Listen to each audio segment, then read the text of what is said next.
This video post is about a question that I get on a regular basis. And that question is, do you have a boyfriend? And the answer to that is, I don't. Now, I've been single for a couple years, and primarily that's because I wanted to. It was my choice to be single. But right now, I'm open to the idea of being with someone. But it irritates me when people ask me, do you have a boyfriend? Or, ¿tú tienes novio? Which is, do you have a boyfriend in Spanish? And their reaction is, oh, no good, no good. Or, well, you'll find him. Well, you know what? It's not exactly all that. It's like I've had boyfriends before, and some are good, some have been bad experiences. But really, if he comes along, that's great. But being in a relationship, just to be in a relationship, is not the way to go. You should be in a relationship because you love that person, or you feel that you could love that person. But being in a relationship just so that you can be with someone or to have sex with someone is not the right way to go.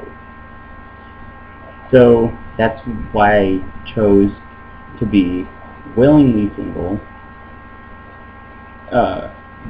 but I don't want to just have a boyfriend to have a boyfriend.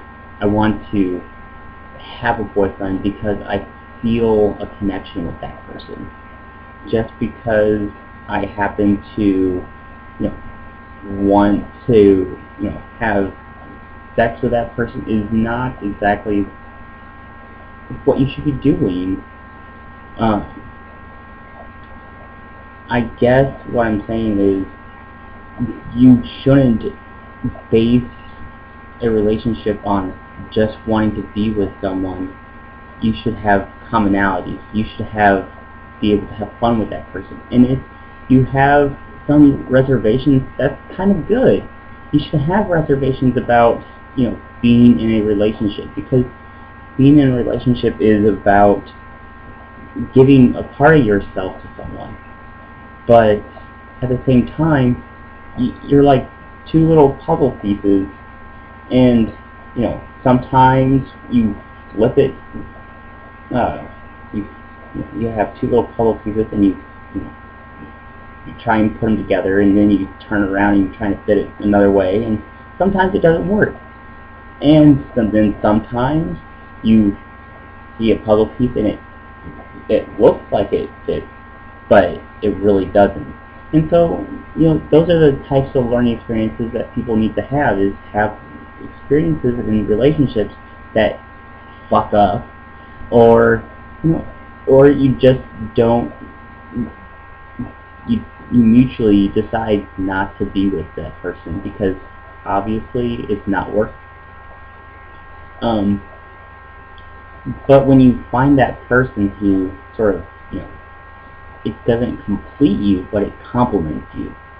And that's what you should be looking for, is finding someone who doesn't quote-unquote complete you, but complements you. It's where it's like it enhances who you are when you find that person. So just be who you are and relax. Don't worry about it, because in the end, another person should not define who you are, because that person may not be around forever. And if you define it on that person, you're going to get burned in the end, and you're going to lose yourself.